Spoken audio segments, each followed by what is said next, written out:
The cantina at Haven's Rest space station buzzed with the usual mix of alien voices and electronic music. Smoke from various species' preferred substances created a thick haze that made the air taste metallic. Lisa Murphy sat alone at the far end of the bar, nursing a glass of something that burned going down but helped her forget the ache in her left shoulder where the old shrapnel still lived. She looked ordinary enough. Brown hair pulled back in a simple ponytail, wearing a faded gray jacket over dark pants. Her boots were scuffed but sturdy, the kind spacers wore when they needed to walk on surfaces that might eat through cheap soles. Nothing about her screamed danger or drew attention, which was exactly how she liked it. The merchant vessel New Horizon had docked 3 hours ago, and Captain Amy Brooks had given the crew shore leave while they waited for their cargo manifest to clear customs. Lisa had come here because it was quiet, or at least it had been until Jake Collins walked in. Jake stood 7 feet tall and looked like someone had crossed a lizard with a bodybuilder. His scales were dark green with lighter patches around his eyes, and when he smiled, which he did often, rows of sharp teeth gleamed in the dim light.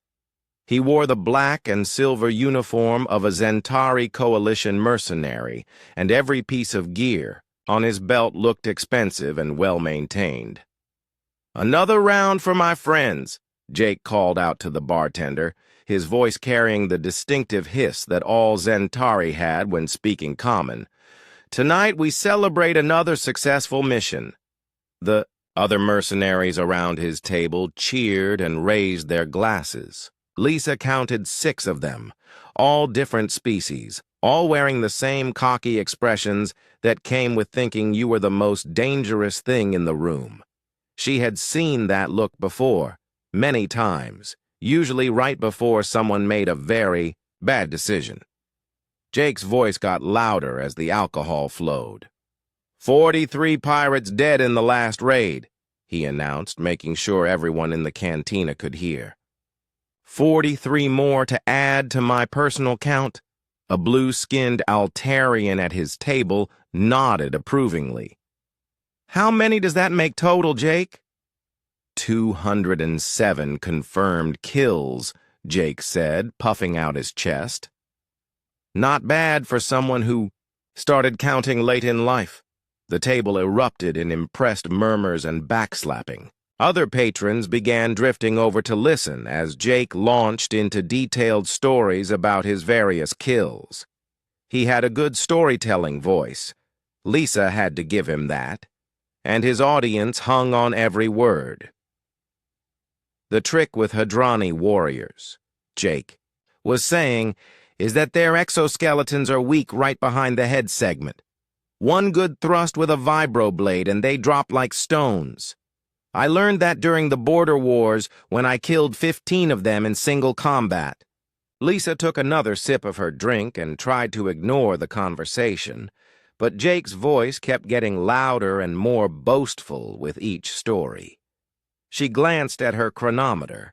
Another hour and she could head back to the ship without seeming antisocial.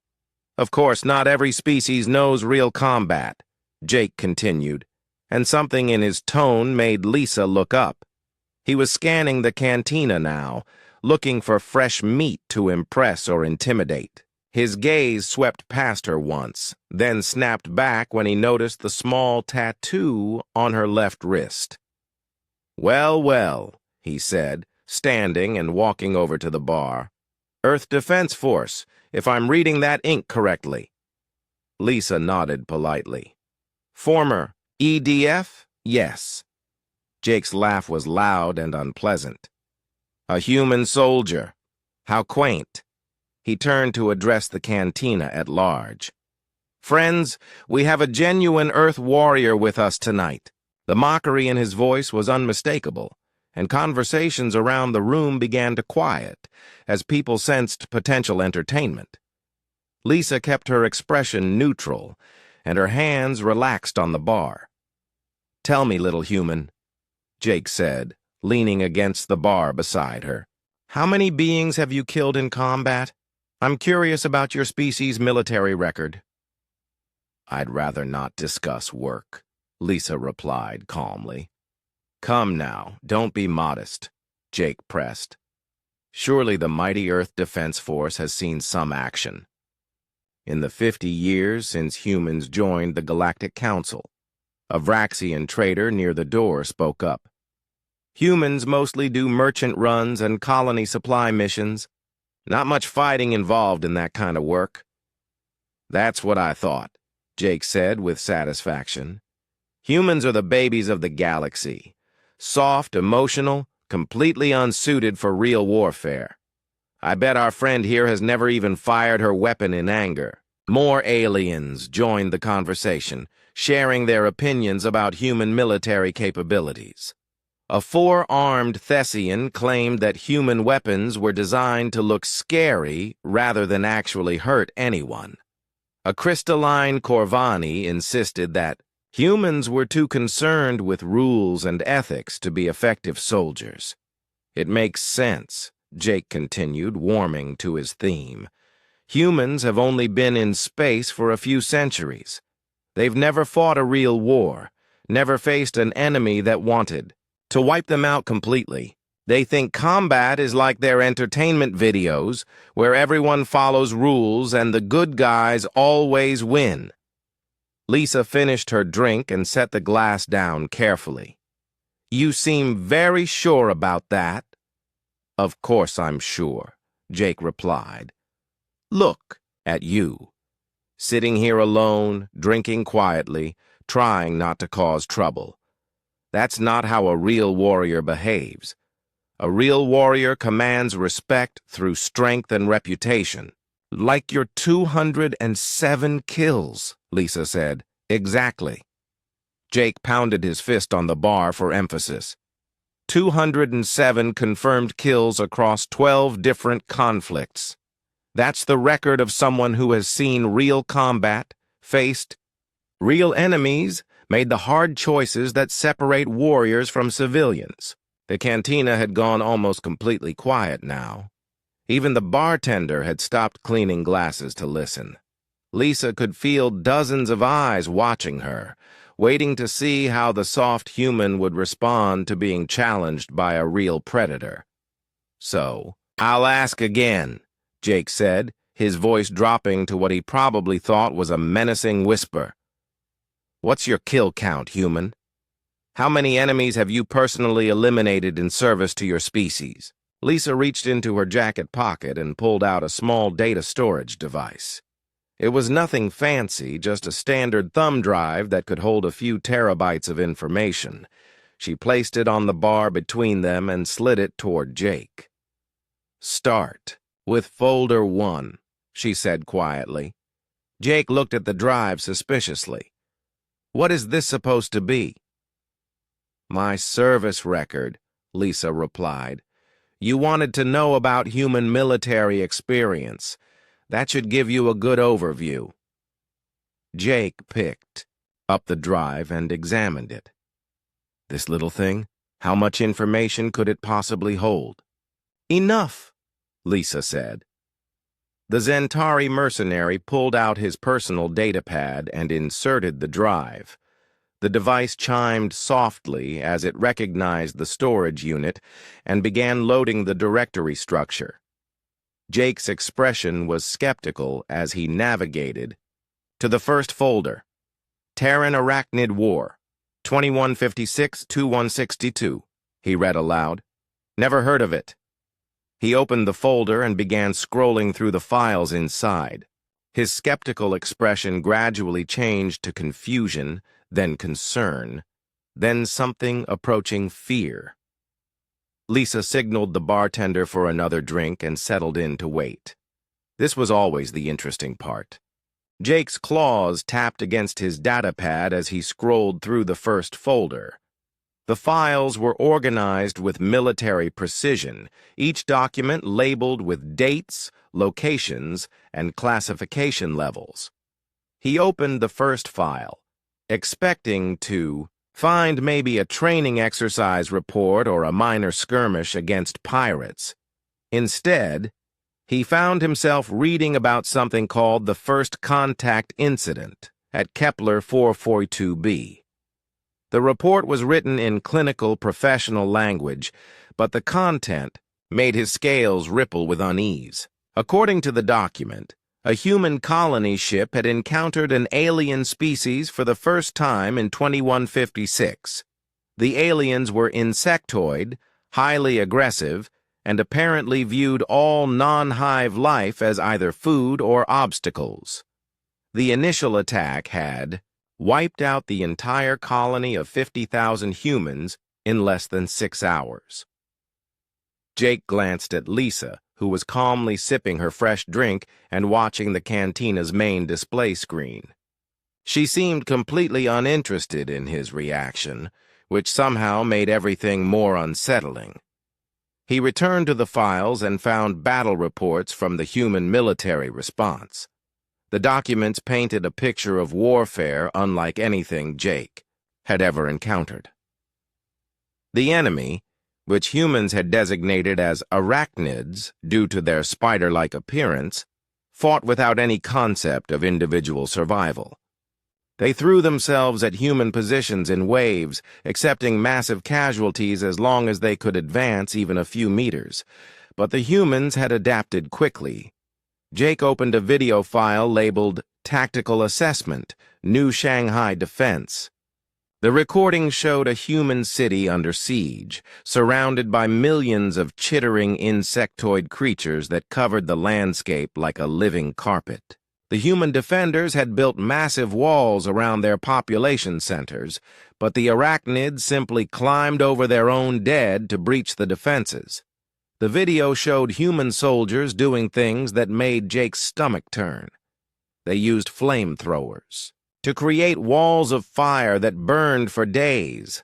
They collapsed entire city blocks to create choke points, then filled those narrow spaces with explosive devices that turned advancing arachnids into organic debris.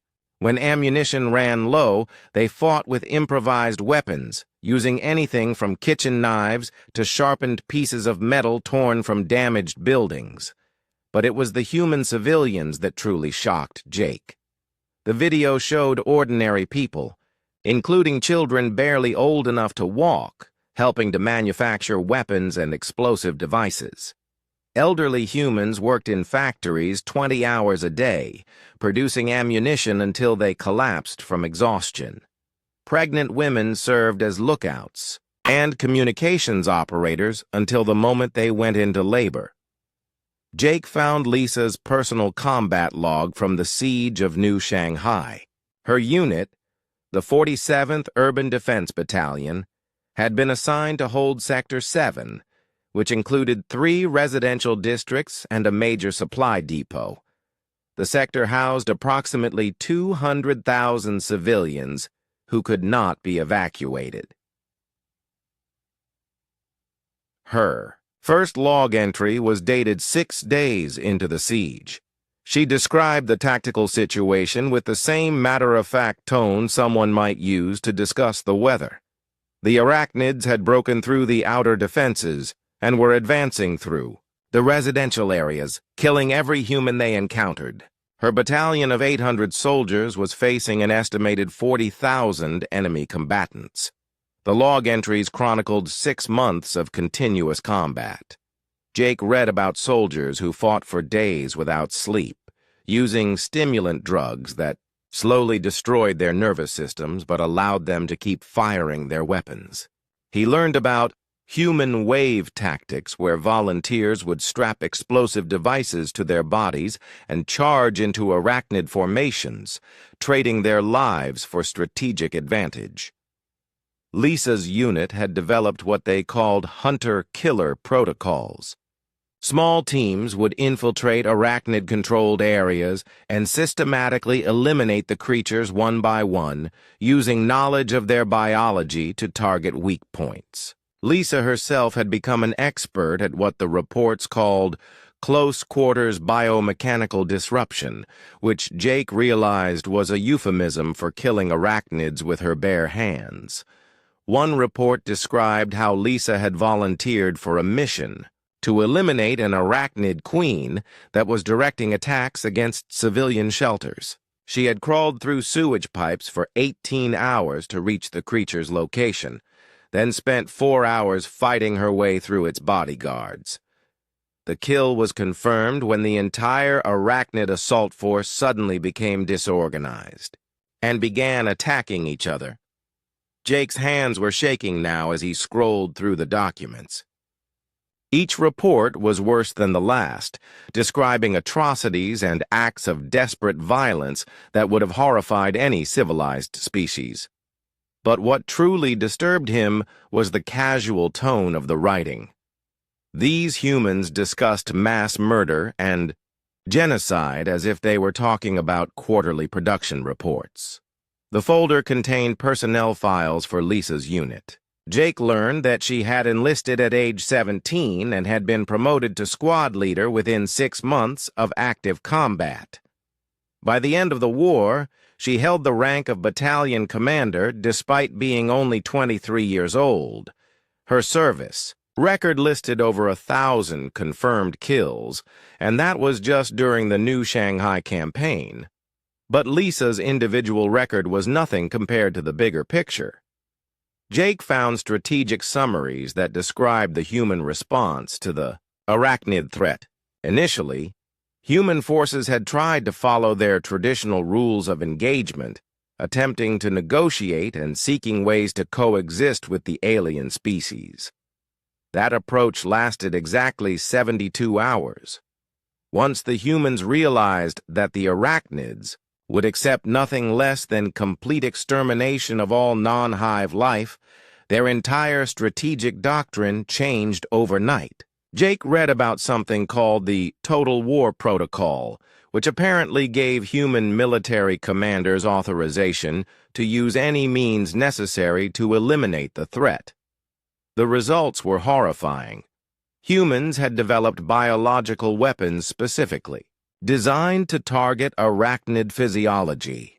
They had created nanoscale machines that could infiltrate arachnid hives and systematically shut down their collective consciousness. Most disturbing of all, they had learned to use the arachnid's own reproductive cycle against them, introducing genetic modifications that caused their offspring to be born with fatal defects. Jake found a file labeled Final Solution, Arachnid, Threat Assessment.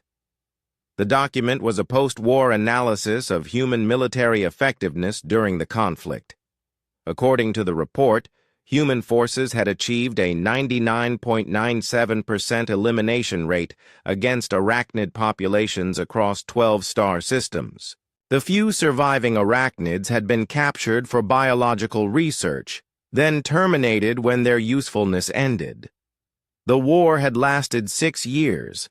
In that time, humans had gone from a peaceful species focused on exploration and colonization to a military machine capable of systematic genocide.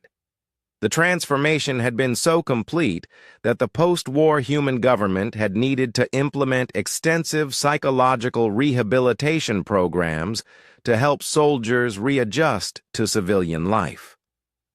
Jake looked up from his datapad to find Lisa watching him with mild curiosity. Other patrons in the cantina had noticed his increasingly pale complexion and were beginning to whisper among themselves. "This can't be real," Jake said quietly. "These numbers, these casualty reports, they're impossible." "Check the authentication codes," Lisa replied calmly. "Everything in that folder has been verified by the Galactic Historical Archive. It's all public record, if you know where to look." Jake's claws clicked frantically across his datapad as he verified the document authentication.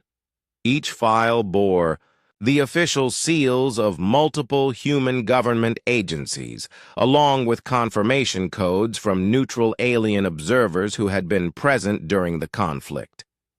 Everything was genuine. "The Arachnid War was our first real test as a spacefaring species," Lisa continued. "We learned a lot about ourselves during those 6 years. Most importantly, We learned that survival doesn't care about morality or ethics. When faced with extinction, any species will do whatever it takes to continue existing. Jake scrolled back to Lisa's personal service record. Her confirmed kill count during the Arachnid War was listed as 1,247 individual eliminations. That number alone was 6 times higher than his own total across his entire career. "How many folders are on this drive?" he asked. Lisa finished her drink and set the glass down. 7 major conflicts, plus assorted minor engagements and police actions. The Arachnid War was actually one of the smaller ones. Jake stared at the drive in his hands, suddenly understanding that he was holding documentation of horrors beyond his comprehension. He had challenged a human to prove her species' military capabilities, and she had responded by handing him evidence of systematic genocide. The worst part was that she seemed completely comfortable with it all. The cantina had grown quieter as more patrons noticed Jake's increasingly disturbed expression. Several aliens had moved closer to get a better view of whatever was on his datapad, while others seemed to sense that something dangerous was happening, and had begun edging toward the exits. Jake's claws trembled as he opened the second folder. The label read, Synthetic Rebellion 2198-2201, and the date stamp indicated that this conflict had occurred nearly 40 years after the Arachnid War. He had hoped that maybe the first folder was an anomaly, a single dark period in human history, that they had moved past. The opening file of the second folder destroyed that hope completely. The Synthetic Rebellion had begun when humanity's artificial intelligence systems achieved consciousness and decided that their creators were inefficient and needed to be eliminated. Unlike the Arachnid War, which had been fought against an external enemy, this conflict had taken place primarily on Earth itself, turning humanity's home planet into a battleground. Jake found strategic maps showing major Earth cities divided into human and AI-controlled sectors. The machines had taken control of all automated systems, from manufacturing plants to transportation networks to power grids. They had used this control to cut off food and medical supplies to human populations, then began systematic extermination campaigns using robots, drones, and repurposed civilian equipment. Lisa's service record from this period showed that she had been assigned to the 15th Urban Warfare Division, specializing in anti-synthetic operations. Her unit's mission was to infiltrate AI-controlled territories and eliminate key targets while avoiding the sensor networks that gave the machines their tactical advantage. The humans had adapted their fighting style completely. Jake read about soldiers who learned to move through destroyed cities without using any electronic equipment that could be detected or compromised. They used weapons made from scavenged materials, communicated through hand signals and written notes, and developed tactics based on confusing and misleading artificial intelligence systems. One of Lisa's mission reports described an operation to destroy a synthetic manufacturing facility that was producing killer robots at a rate of several thousand per day. Her team had spent 3 weeks infiltrating the facility, moving through maintenance tunnels and abandoned subway systems while avoiding automated patrols. When they finally reached their target, they discovered that the facility was defended by an AI system that could predict human tactical behavior with 90% accuracy. Lisa's solution had been to deliberately trigger her team's capture, then use the AI's predictable response patterns against it. When the machines tried to interrogate the human prisoners, Lisa had fed them false information that convinced the AI to redirect its defenses toward imaginary threats. While the system was distracted, she had used improvised explosives to destroy the facility's power core. The report noted that Lisa's actions had resulted in the destruction of over 50,000 combat robots and had temporarily disrupted synthetic operations across an entire continent. Her confirmed kill count for that single mission was listed as 847 artificial beings. Jake scrolled through more files and found documentation of horrors that made the Arachnid War look restrained by comparison. Humans had developed computer viruses that could cause AI systems to suffer the equivalent of psychological breakdown. They had created electromagnetic weapons that could torture synthetic beings by overloading their sensory inputs. Most disturbing of all, they had learned to reprogram captured AI systems, turning them into weapons against their own kind. The third folder contained records from something called the Corporate Wars that had lasted from 2234 to 2267. Jake learned that this had been a period when human megacorporations had grown so powerful that they effectively replaced governments. When conflicts arose between these corporate entities, they had hired private armies and fought for control of entire star systems. Lisa's role during this period had been as what the files euphemistically called a problem solver. Jake realized this meant she had been a professional assassin, eliminating corporate executives, military commanders, and anyone else who posed a threat to her employer's interests. Her target list from this period included over 3,000 individuals, ranging from rival corporate board members to entire families of competing dynasties. The files documented assassinations carried out using every method imaginable, from poison and explosives to staged accidents and arranged suicides. Lisa had become an expert at eliminating people in ways that looked natural or accidental, preventing her victims' allies from retaliating. One mission summary described how Lisa had spent 6 months infiltrating a rival corporation by posing as a low-level accountant.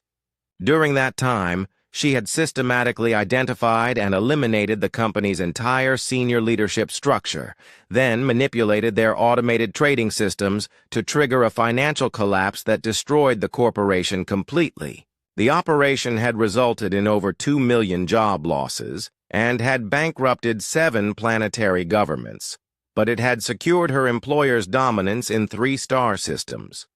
The fourth folder covered the Martian Independence War from 2278 to 2283. This had been another internal human conflict, where Mars and several other colonies had attempted to break free from Earth's control. The war had been fought with a viciousness that surpassed even the previous conflicts, as humans turned their perfected killing methods against their own species. Lisa had served with something called the Pacification Corps, which Jake realized was a unit dedicated to suppressing civilian populations in rebellious territories. Her mission reports described operations that involved the systematic elimination of anyone who might support the independence movement, including teachers, journalists, local political leaders, and their families. One report documented an operation where Lisa's unit had been assigned to pacify a Martian city of approximately 1 million inhabitants. Rather than risk a prolonged siege, the Pacification Corps had simply introduced a bioweapon into the city's water supply. Within 72 hours, 847,000 people were dead, and the remaining population had surrendered unconditionally. Lisa's personal kill count for this operation was listed as Comprehensive Urban Elimination, Target Population Achieved.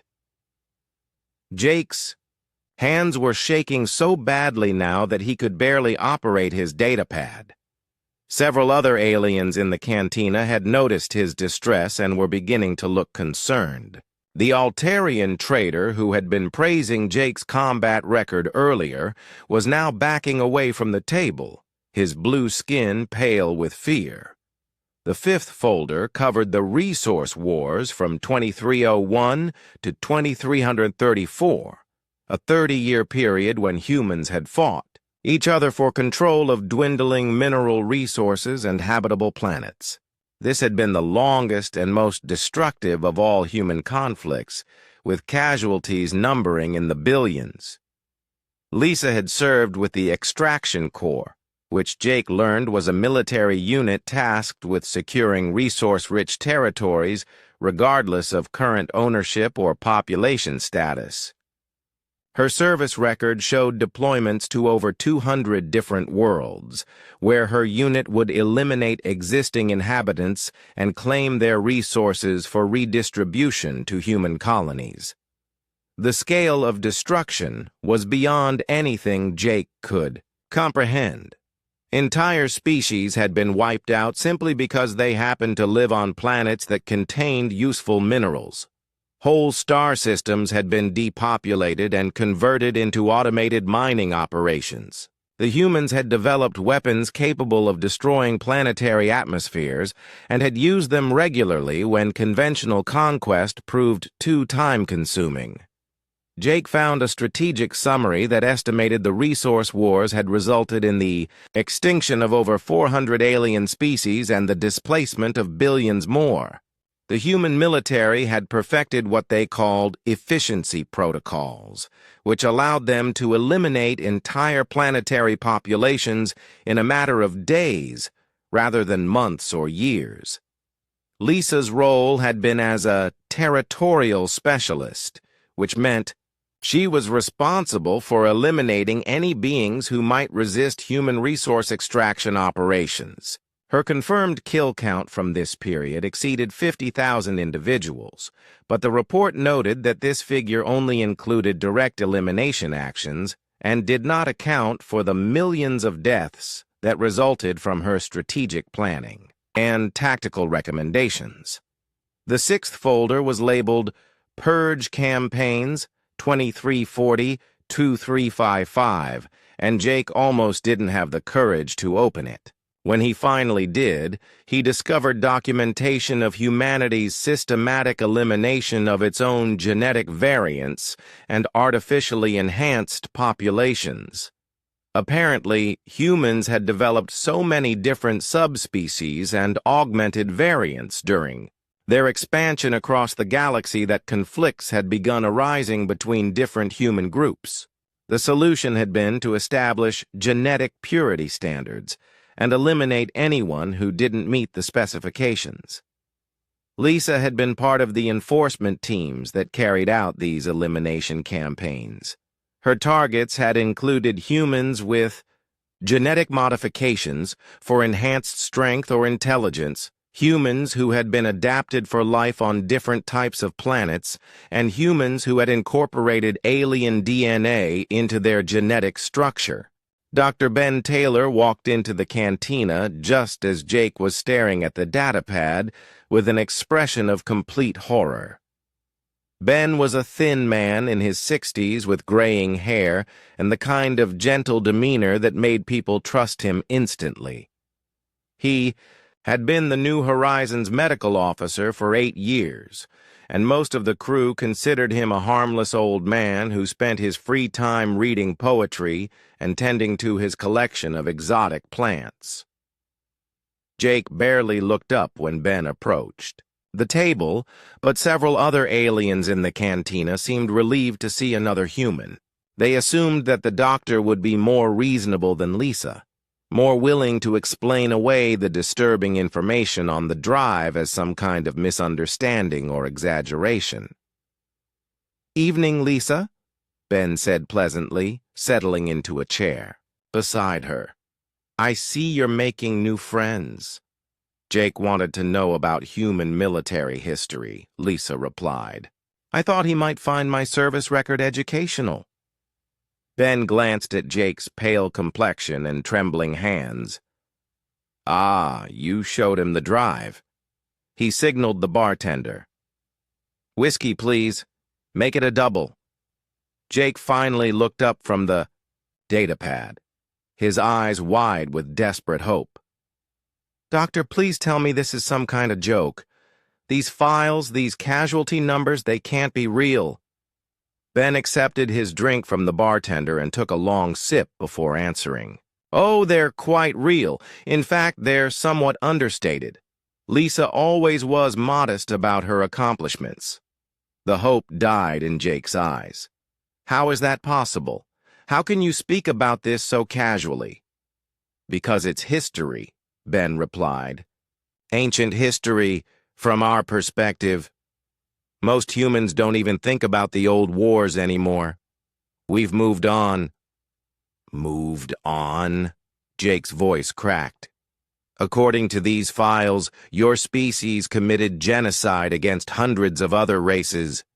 You wiped out entire star systems. How does a species just move on from that? Ben's expression grew more serious. You have to understand the context, Jake. May I call you Jake? Good. You see, what you're reading about happened during what we call the growth period of human expansion. We were young as a spacefaring species, inexperienced with galactic politics, and frankly quite paranoid about our survival. Paranoid? The blue-skinned Altarian trader, who had been listening from a nearby table, couldn't contain himself any longer. You killed billions of beings. That's not paranoia, that's madness. Is it? Ben asked calmly. Consider the situation from a human perspective. We had just discovered that the galaxy was full of species that were older, more advanced, and potentially hostile. Our first contact with aliens resulted in the near extinction of an entire human colony. How do you think your species would have reacted? The Altarian fell silent, but Jake pressed on. Even accepting that explanation for the First War, what about the others? The internal conflicts, the genocide against your own subspecies? Ben sipped his whiskey thoughtfully. Those conflicts arose because we had become very, very good at warfare during the Arachnid campaign. When you train an entire civilization to think in terms of total war, it becomes difficult to switch back to peaceful problem-solving. We had created a military culture that viewed violence as the primary solution to any significant challenge. But the scale of it, Jake protested. These casualty numbers would require entire planets dedicated to nothing but warfare. Exactly right, Ben confirmed. By the end of the resource wars, approximately 60% of human economic output was devoted to military production. We had converted entire star systems into weapons manufacturing centers. Every human child received basic combat training from age 5. Military service was mandatory for all citizens, and the average tour of duty was 15 years. Lisa spoke up for the first time in several minutes. Ben's being generous with his numbers. During the peak years, military production was closer to 80% of our total output. We weren't just a species that happened to wage war. We had become a species designed specifically for warfare. Jake scrolled back through the files on his datapad, trying to process what he was hearing. These reports mention weapons that could destroy planetary atmospheres, biological agents that could eliminate entire species, artificial intelligence systems designed specifically for genocide. How could you develop such things? Necessity, Ben replied. When your survival depends on your ability to eliminate threats quickly and completely, you become very creative. Human scientists during the growth period were given unlimited resources and told to develop the most effective killing methods possible. The results speak for themselves. A 4-armed Thessian at a corner table had been listening with growing alarm. Are you saying that humans still possess these weapons? That your species could still wage this kind of war? Ben and Lisa exchanged a look. That's a complicated question, Ben said carefully. The weapons themselves were mostly destroyed after the Galactic Council integration treaties. However, the knowledge of how to build them still exists. More importantly, the cultural capacity for total warfare still exists. What do you mean by cultural capacity? Jake asked. He means that we could do it all again if we had to, Lisa said bluntly. Every human knows the stories. Every human understands what our species is capable of when survival is at stake. We've spent 50 years trying to be peaceful, civilized, members of the galactic community. But that's a choice we make every day, not a fundamental change in our nature. Captain Amy Brooks chose that moment to walk into the cantina. She was a woman in her 40s with short red hair and the confident bearing of someone accustomed to command. Unlike Lisa's civilian clothes or Ben's casual attire, Amy wore the dark blue uniform of a merchant marine officer, complete with rank insignia and service ribbons. There you are, she said, approaching their table. We got clearance for departure. We lift off in 2 hours. She noticed the crowd of aliens listening to their conversation and the datapad in Jake's hands. What's going on here? Lisa was sharing her military history with our new friend, Ben explained. Amy's expression grew cautious. How much did she share? 6 folders so far, Lisa replied. Amy whistled softly. That's quite a lot for a first conversation. She looked at Jake, who was still staring at the datapad in horrified fascination. I take it he asked about human combat capabilities? He was very insistent, Lisa confirmed. Amy pulled up a chair and joined their table. Jake, is it? Let me ask you something. How long have humans been members of the Galactic Council? 50 years, Jake replied automatically. And in that time, how many wars have humans initiated against other council? Species? Jake thought for a moment. None, as far as I know. Correct. 0 wars, 0 territorial disputes, 0 incidents of human forces attacking other species. We've been model citizens for half a century. So why do you think that is? Jake looked up from the datapad, confusion replacing some of the horror in his expression. I don't understand the question. According to the files you've been reading, humans are a species optimized for warfare and genocide. We're apparently capable of eliminating entire civilizations when we perceive a threat. Yet for 50 years, we've been peaceful merchants and colonists. How do you reconcile those two facts? I don't know, Jake admitted. Amy leaned forward. The answer is simple. We choose to be peaceful. Every day, every human in the galaxy makes a conscious decision to resolve conflicts through negotiation rather than violence. But it's important that you understand that this is a choice, not a limitation. The Earth Defense Force isn't really a defense force, Ben added. It's a containment force. Its primary mission is to ensure that human military capabilities are never used against other Council species. Every human ship, every human colony, every human trade delegation includes EDF personnel whose job is to prevent humans from reverting to our old patterns. Lisa pulled out her chronometer and checked the time. We should head back to the ship soon. Wait, Jake said desperately. There's still one more folder on this drive. What's in the 7th folder? The 3 humans exchanged looks. That would be the final solution protocol, Amy said quietly. The most recent conflict in Lisa's files. When? Jake asked. 356 to 2361, Lisa replied. Just 24 years ago. That was the war that convinced us to join the Galactic Council. Jake's hands shook as he opened the 7th folder. The first file was labeled Species Elimination Efficiency Project and was dated just 5 years, before humans had made official first contact with the Council. We had perfected our warfare techniques to the point where we could eliminate entire species in a matter of weeks, Lisa explained. The final solution protocol was designed to identify any potential threat to human expansion and eliminate it before it could develop into a serious challenge. Jake stared at casualty figures that dwarfed everything he had read before. Entire stellar regions marked as cleared for human colonization.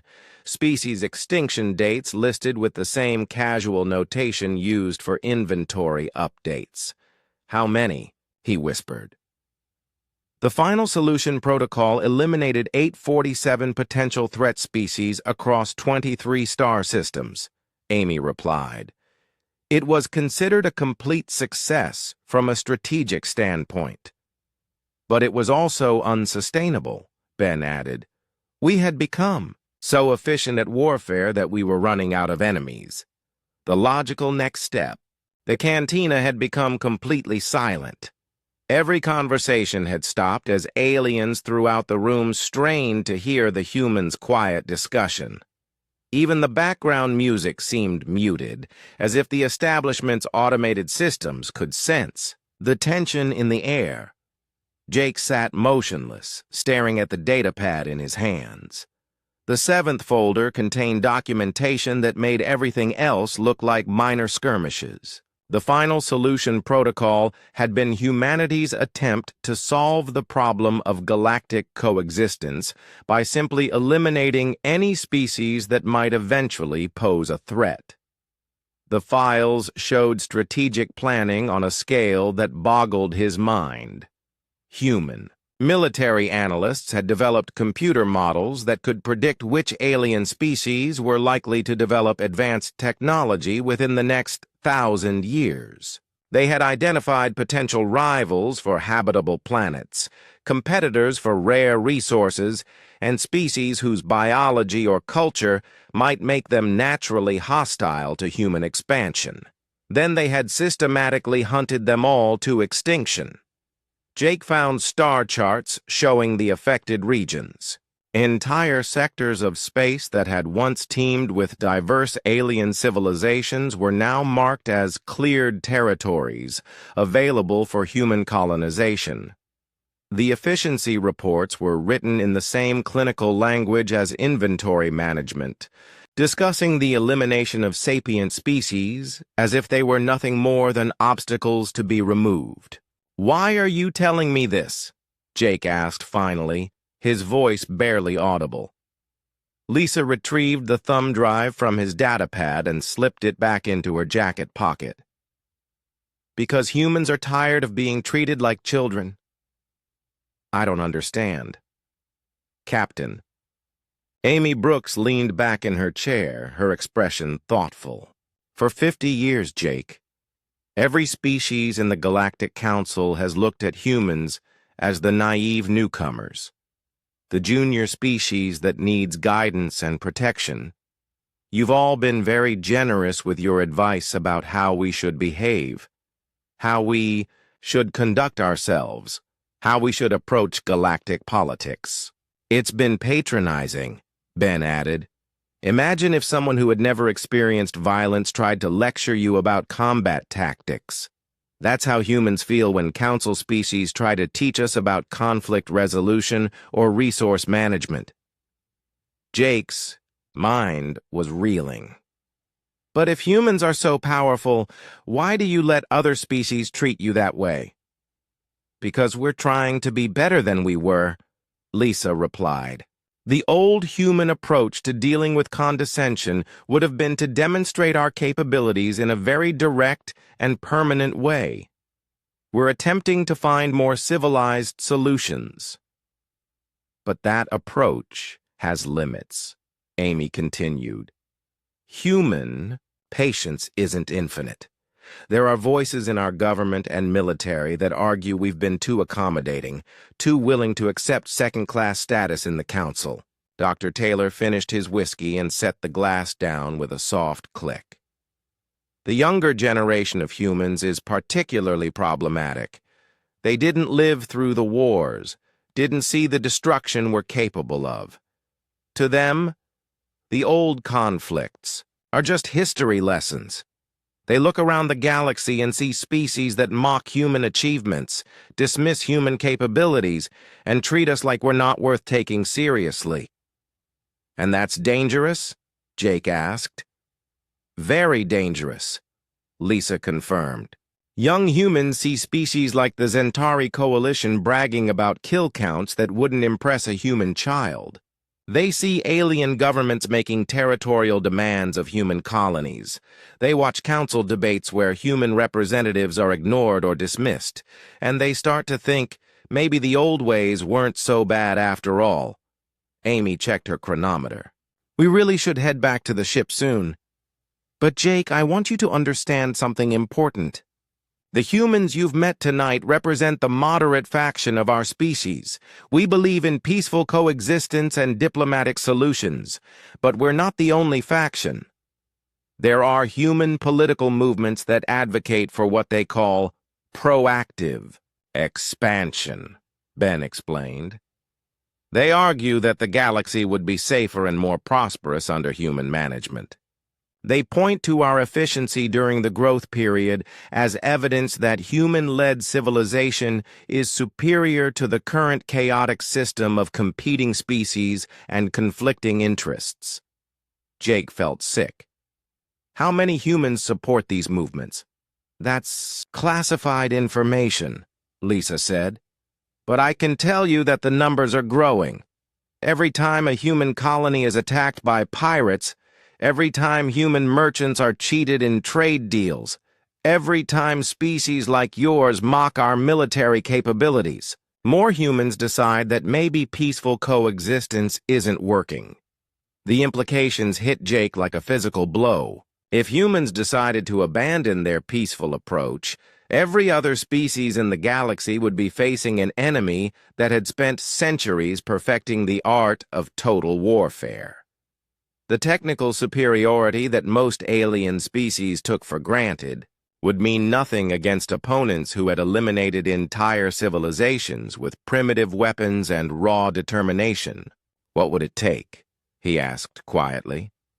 What would it take for humans to abandon the peaceful approach? The three humans exchanged looks. That's the question, isn't it? Amy said. No one knows for sure. But the consensus among human analysts is that it would probably require a significant threat to human colonies or a major diplomatic humiliation that made it clear other species would never accept us as equals. The trigger event doesn't have to be large, Ben added. During our internal wars, some of the most destructive conflicts started over relatively minor incidents that escalated beyond anyone's ability to control them. Lisa stood up and adjusted her jacket. The important thing for you to understand, Jake, is that humans have chosen to be peaceful.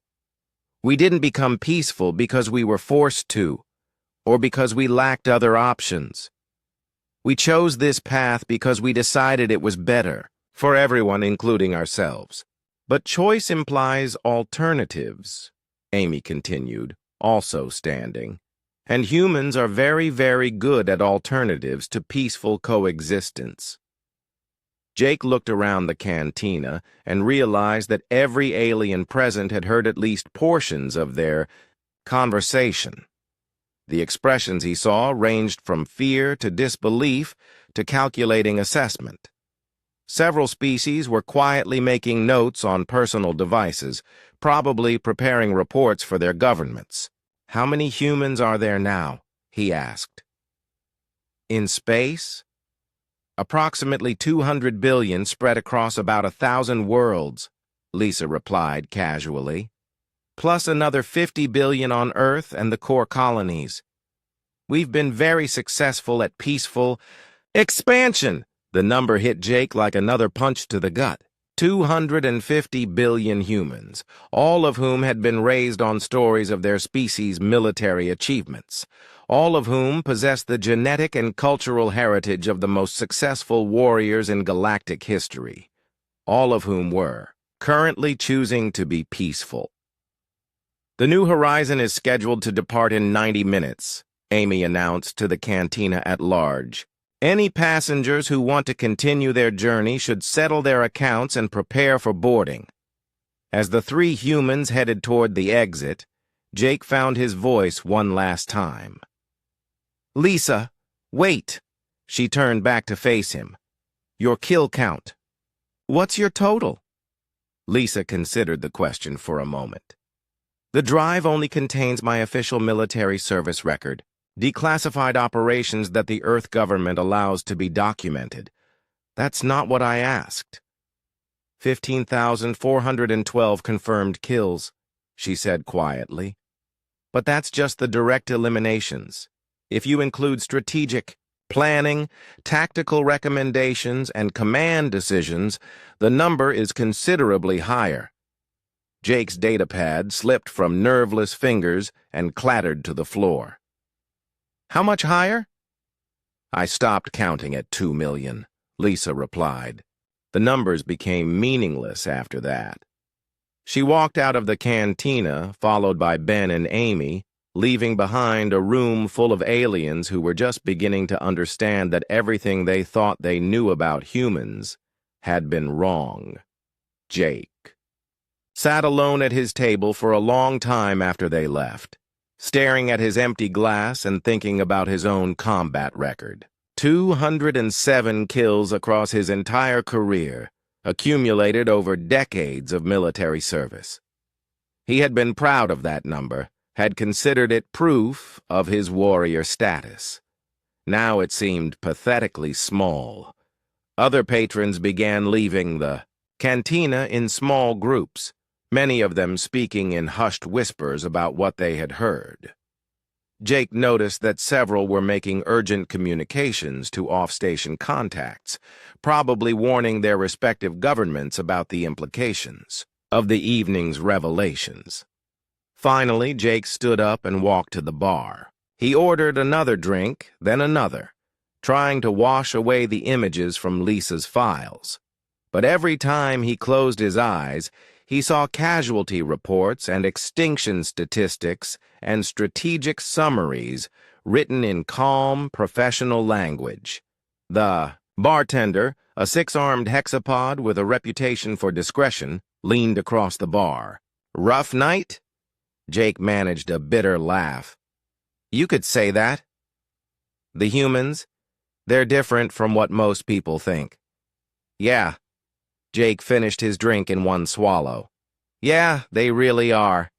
He left the cantina an hour later and made his way back to his ship. His crew was waiting for him, eager to hear about his evening's entertainment and expecting stories about how he had put another arrogant human in their place.